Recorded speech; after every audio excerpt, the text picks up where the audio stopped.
প্রিয় ভিউয়ার্স, আমরা এখন আছি শালঘর মধুয়া গ্রামে। এই শালঘর মধুয়া গ্রামে একটি ছেলে নির্যাতিত হয়েছিল এই লিপ্টনের হাতে। সন্ত্রাসী লিপ্টন, যে আমরা একটু আগে যেটা দুর্বাসারা বাজার থেকে বিভিন্ন ব্যক্তির মুখ থেকে শুনে আসলাম। শালঘর মধুয়া গ্রামের নিরীহ একটি ছেলে, তার নাম আরিফুল। আরিফুল কেউ তিনি ছাড় দেননি, র্যাব দিয়ে ধরিয়েছিলেন। এ বিষয়ে আমি আরিফুলের সঙ্গে একটু কথা বলতে চাই। কি হয়েছিল ওই দিন? জি, আসলে 25শে নভেম্বর আমি দিন শেষে বিকেলবেলার দিক লাহিনী থেকে বাড়ির দিকে আসতেছিলাম। বাড়ির থেকে গেছি, অবশ্যই বাড়ি থেকে গেছি। আসার পথে কমলাপুর নামক একটা আমার পার্শ্ববর্তী এলাকা বাজার থেকে কিছু লোকজন আমাকে হাত দিয়ে থামানোর পরে গাড়ি পাত থেকে বগলের ভিতর কেউ হাত দিয়ে নামায়। পরে আমি ওদের সাথে একটু জোরাজোরি করি। পরে ওরা আমার পেটে ছোট ছোট অস্ত্র ধরে বলে যে আমরা র্যাবের লোক। ওর সাথে লিপ্টনও ছিল, লিপ্টনের লোকজন, সহপাঠী, লিপ্টনের চামচা গুলাটুলা সবাই ছিল। আমি মূলত ওদের দেখে মনে করছি যে হয়তো বা ওরা আমাদের মারধর করবে, এই জন্য আর কি আমি নিজেও আমার মতো প্রস্তুতি নিয়েছি মানসিক হিসাবে। এখন পরে ওই মানে আনকমন লোক যেগুলো আর কি, যাদের আমি চিনি না, তারা আমার পেটে বা বুকে অস্ত্র ধরতে আর বলতেছে যে আমি র্যাবের লোক। পরে এই বলে আমার হাতটাতে হ্যান্ডকাপ লাগানোর পরে আপনার হচ্ছে বল ফিল্ডটিতে নিয়ে গেল। বল ফিল্ডে নিয়ে যাওয়ার পরে চোখ বাঁধলো, চোখ বাঁধার পরে আবার টুপি পরাইলো। কিন্তু তার আগ মুহূর্তে আমি এরকম সাইডে তাকায়া দেখি কি যে লিপ্টন ওর হাতে একটা ব্যাগ, তারপরে সনেটের হাতে একটা ব্যাগ, শুভর হাতে একটা ছোট এরকম একটা থৈলে মতো। এবার ওইখানে ওই বাসরার উপরে আপনার হচ্ছে অস্ত্র, 5টা অস্ত্র, 6টা বোম, 4টা হচ্ছে বুলেট, এই সমস্ত জিনিসপাতি দিয়ে মনে করেন যে ওর পর দিয়ে ছবি টবি তুললো, আমার ছবি টবি তুললো। তোলার পরে আমার হচ্ছে চোখ বাইধে গাড়ির ভিতরে ঢোকানোর পর গাড়ির ভিতরে বেশ কিছু সময় ধরে নির্যাতন করলো। আমি নাকি এলাকায় সন্ত্রাসী করি, অরাজকতা করি, এই সমস্ত বিষয়টি র্যাব দিয়ে আমাকে মারধর করা স্যার এইভাবে বলতেছে। তো আমি যাই হোক ওদের সাথে এইভাবে আর কোনো বিষয় নিয়ে কথা বললাম। ওরা মারধর করা হয়েছে, নির্যাতন করা হয়েছে। পরে আমাকে গাড়িতে করে নিয়ে যাওয়ার পরে রাত আনুমানিক 12টার পরে আমার র্যাব ক্যাম্পে আমাদের স্থানীয় অফিসে কুষ্টিয়াতে জমা দেয়। কি দিয়ে জমা দেয়?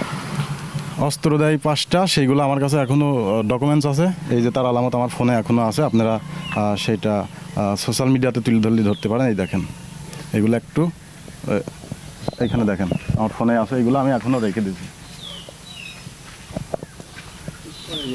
এই এতগুলো অস্ত্র আমাকে দেয়। তার পরবর্তীতে কী করে তার পরবর্তীতে আমাকে এই অস্ত্রগুলো দিতে পারে না, সঠিকভাবে তদন্ত করা, সোশ্যাল মিডিয়ায় আমাকে নিয়ে তোলপাড় হওয়া, অনেক কিছু হওয়ার পরে এই অস্ত্রগুলো যাই হোক দিতে পারে না। র্যাবরা পরে অন্যরকম একটা মামলা দিয়ে আমাকে চালান। আমাকে মূলত এই মামলা দিয়ে ফাঁসাতে পারেনি। সঠিকভাবে তদন্ত করার কারণে আমাদের গার্জিয়ান পক্ষ এটা কোনোভাবে মানেছিল না। র্যাবের অফিসারদের সাথে মানে সরাসরি কথা বলেছিল, সোশ্যাল মিডিয়া ছিল ওইখানে। তারপরে কমলাপুর বাজারে আমাদের কিছু আংশিক লোকজন ছিল যারা আর কি সব কিছু বলেছিল, সোশ্যাল মিডিয়ায় ওই সময় বলেছিল, প্রতিবেদনও দিছিল যে এই ছেলের কাছে এই ধরনের কোনো কিছু ছিল না। তাকে নিয়ে এই নাটকটা লিপ্টন বা লিপ্টনের সহপাঠী সহ এই স্থানে অবস্থান করে কিছুক্ষণ পরে তাকে নিয়ে এই ধরনের আচরণ বিধিমালা সৃষ্টি করে। আচ্ছা, আমি আর একটা বিষয় জানতে চাচ্ছি আরিফুলের কাছে, সেটা হচ্ছে যে এই লিপ্টন এই জাতীয় কর্মকাণ্ড কতগুলো করেছে র্যাব দিয়ে ধরানো? হ্যাঁ, আমি সহ আমার আশপাশ এলাকা দিয়ে অনেক মানুষ এই নির্যাতনে অনেক মানুষ নির্যাতিত। এরা সবাই আপনার দিনমজুরি লোক, গরিব মানুষ, হতদরিদ্র, এদেরকে নিয়ে সেই ধরনের ব্যবসা বাণিজ্য করে আসতেছে। আমাকে ধরাও সে বলেছিল, আমার বড় ভাইয়ের কাছে ফোন দিয়ে বলেছিল যে তোর ভাইয়ের বাসাতে হলি পারে 5 লাখ টাকা নিয়ে আমাদের সাথে যোগাযোগ কর। সেইগুলো আমাদের কাছে আছে, তথ্য আছে, প্রমাণিতভাবে তথ্য আমরা রেখে দিছি, আছে আমাদের কাছে।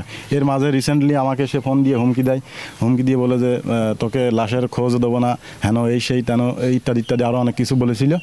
পরে আমি আমাদের কুমারখালী থানাতে আমি হচ্ছে একটা লিখিত দরখাস্ত অভিযোগ দিয়ে আসছিলাম আর কি। এই রিসেন্টলি যে আপনার হচ্ছে লাট্টু খাকে ধরাইছে, এটা তো আপনারা অবশ্যই জানেন। এই বিষয় কেন্দ্র করে ফেসবুকে নাকি লেখালেখি হয়েছে। এগুলো আমাদের আইডিতে অনেকেই ট্যাগ দেয় আর কি, যেহেতু ফ্রেন্ড সার্কেল। আর পার্শ্ববর্তী এলাকা হচ্ছে দুর্বাসারা, আমাদের প্রতিবেশী এলাকা। এখানকার পোলাপান আমাদের ট্যাগ দেয়, এই নিয়ে নাকি তার হেডে লাগেছে।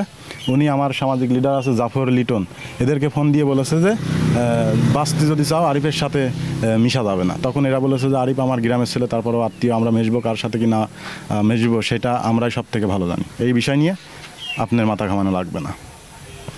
প্রিয় দর্শক, যেটা আরিফের মুখ থেকে শুনছিলেন যে এই লিপ্টন কাউকে ছাড় দেয়নি।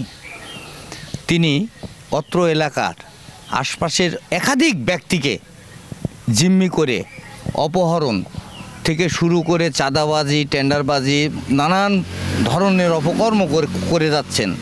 এতে এলাকাবাসী অতিষ্ঠ হয়ে উঠেছেন, তাদের ঘুম হারাম। এলাকাবাসীর পক্ষ থেকে অনেকেই তার সুষ্ঠু বিচার দাবি জানিয়েছেন।